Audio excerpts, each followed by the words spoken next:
What's going on, guys? This is going to be my 10 things that I loved about Marvel's Avengers Infinity War video. So if you haven't seen the movie, definitely go watch that and then come back and watch this video because there is going to be hella spoilers. Now that you've been warned, let me just go ahead and say that this list is in no particular order. It's just a bunch of random things that I loved about the movie. And let's go ahead and start off with number 1, and that is Heimdall's death. And I know some people will be like, oh my god, that's like totally morbid. Why would you want him to die? I'm not happy that he died. Well, kind of I am, but it's not because I hate the character. I actually thought Heimdall was pretty dope, but the reason why I like that he died in this movie is that because now that means that Idris Elba can leave the MCU and go to the DCEU as John Stewart of the Green Lanterns. I've been saying it forever that Idris Elba would make the perfect John Stewart, and I want to see him in a Green Lantern Corps movie, and now that his character is officially dead in the MCU, he has no more superhero stuff to do, so he can just jump right over onto the DCEU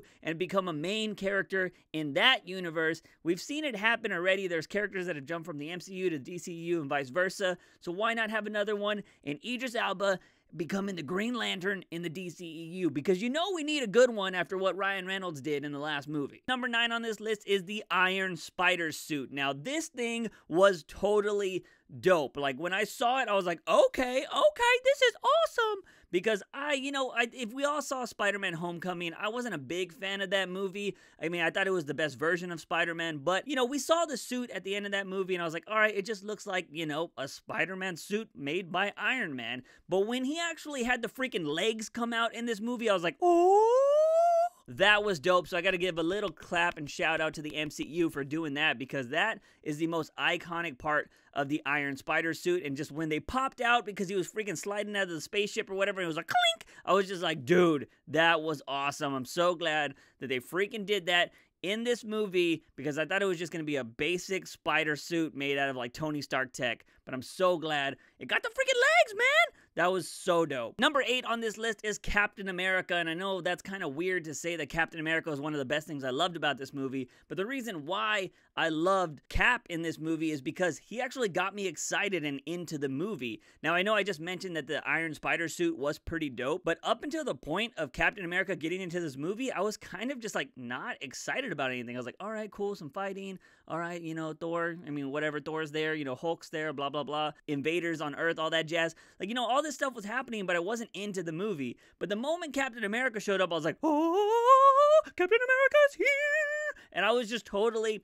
into the movie at that point. So Captain America was one of the things I loved because he got me excited for the movie. Sticking with characters, number 7 is Nebula. Now, I know she didn't really have a big part in this movie, but I have a thing for Karen Gillan. I think she's beautiful, but at the same time, I think she's an amazing actress.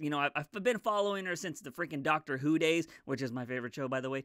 But, I've always loved Karen Gillan, and her as Nebula, I think she is just so awesome. She just has this viciousness, and she's just really cool, to be honest. And I think there's so much more to that character that can be developed, that can be shown if they don't end up killing her off after this whole Infinity War thing goes on. But in this movie, when we see Nebula for the first time, she is literally in pieces because Thanos is torturing her, and that scene was totally dope. I was just like, oh my god, I know I'm saying dope for everything, but it just was. Like, when she was in pieces and she was in pain, that was crazy. I was like, oh, that was pretty creative way to show Nebula. Number 6 was the appearance of Red Skull. Like, holy crap, I don't know how you guys were when you were watching this movie, but when that dude showed up when they were going to get the Soul Stone and Red Skull popped out, I was like, dude, what? Like, oh my god, I wasn't a big fan of the first Captain America. That was kind of bland and stuff like that. But man, I was always a fan of Red Skull because, Red Skull versus Captain America, it's just classic comic book stuff. And just seeing that he's never come back into the MCU, he's never popped up into anything else, and then him showing up in Infinity War, like, I was not expecting that. It was totally great, and I was just like, dude, and it made so much sense with the storyline, like why he was there. He was banished there because of the freaking cosmic cube and all that jazz. I was just like, dude, it was just so awesome to see Red Skull come back, and hopefully he comes out in, you know, the future MCU. Maybe he's going to be stuck there forever. I don't really know. We have to see some other movies, but it was just cool to see that he still exists in this universe somewhere. Number 5, and moving on to things that are not just characters in this movie, I am so glad that we got the origin of Thors Hammer in this movie. Like, we went to the actual place where it was created. I'm forgetting the name of it now, but I thought that was cool. It was cool to just have this random little spot, you know, because Thor does need a new hammer, so he was like, let me just go where I got my other one, and we got to find the origin of where he got his original hammer, and I thought that was pretty dope. I thought that was cool. You know, it wasn't something that I needed to know. It wasn't something that I wanted to know, but I always think when, you know, movies throw in those little bits and pieces of, you know, comic book origins, I think that's kind of cool. And then, of course, that place had Tyrion Lannister, a.k.a.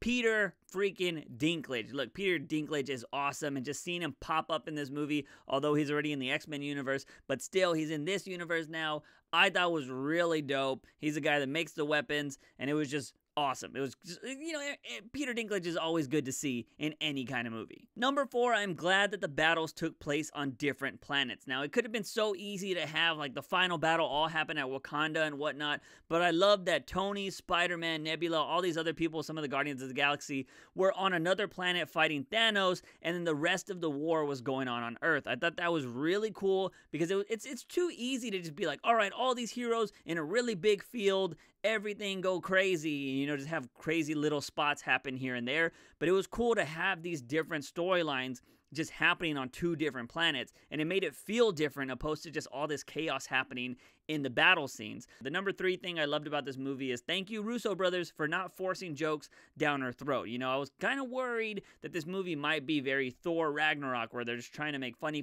things happen all of the time, and that didn't really happen. Yes, there were some jokes that maybe might have not hit very well, or might have went on a little too long in this movie, but it still didn't feel like they were trying to force every joke down your throat every 5 minutes. And, you know, that was just kind of, you know, something I appreciate, because lately I've been thinking about the Marvel movies just like they're just forcing comedy on everybody, and they're not focusing on the characters as much. But I don't think this movie did that. Yes, they tried to make funny stuff happen, but, you know, later on, it wasn't so funny. Number 2 is the movie was serious, and I really appreciate that, because like I said, in previous Marvel movies, it just feels like they just care about comedy, and they don't care about character development, they don't care about telling stories, they just want to try to make you laugh. But in this movie, when the movie needed to be serious, it stayed serious. It wasn't like serious and then somebody farts or something like that. Yes, they tried to throw in comedy here and there during the battle scene, but it wasn't something that took away from the battle scene, like Thor Ragnarok, when a freaking Hulk jumps off of the plane and bounces off the bridge. I hated that scene so much! But you get what I'm saying, and that is something I loved about this movie. When it needed to be serious, it was serious, and I can't emphasize that the most, because I think that is something that is missing from a lot of the Marvel movies. Of course, I only speak for myself, but when something goes from serious to comedy really quickly, it throws me out of a movie, and this is one movie that I totally did not want to be thrown out of, so I really appreciate the Russo brothers keeping it serious when it needed to be serious. And the number 1 thing I loved about this movie was the damn finger snap at the end of the movie and destroying just half of the freaking universe. Now, I told a lot of people this, specifically my friend Zen Argo, because he's a big Marvel fanboy, and I know I give him a lot of shit all the time, but I told him, I was all like, man, let me just tell you this, bro. If at the end of the movie, freaking Thanos snaps his fingers and a lot of the superheroes are right next to each other and then half of them just die, I'll think this movie is dope. And that is exactly what happened, and I just got to applaud freaking Marvel for doing that. Now, granted, they're probably all going to come back to life in the next movie, but still, I got to see that happen. That's something I said I wanted to happen. They gave me exactly what I wanted, so I can't hate on them for that. So I thought that was amazing. The way they did it was really cool, you know, just the way they kind of, you know, everybody just didn't disappear. They kind of let them dissolve and stuff. I thought that was a nice little touch, but man, just having that ending happen, I can't really hate on the movie for that. So I thought that was dope, and just, yeah, oh man, that was a solid way to end that movie. And it didn't end on a happy note, which is some things that they, you know, something that they always try to do in a lot of Marvel movies. They just left you sad AF in this movie, and I loved it. And there you have it, everybody. Those are the 10 things that I loved about Marvel's Avengers Infinity War. You know, I know a lot of people wanted me to do reviews, but that's kind of not my thing anymore, but I thought this would be something cool to talk about. So do let me know the things you loved about this movie in the comment sections down below, and do hit that subscribe button because I will be dropping a 5 things that I hated about Marvel's Avengers Infinity War in the coming days. Make sure you turn on notifications so you don't miss that video, and we can have chats about maybe some of the things you didn't like about the movie. If you guys haven't seen any of my other videos, do check them out by clicking on the eye in the corner of the screen, or, you know, just wait for the end card at the end of the video because it's kind of what I do now. But anyways, guys, as always, I am your host, JUICEbox. Remember, when you wake up in the morning, ask yourself something. Have I had my daily dose of juice? See you guys next time.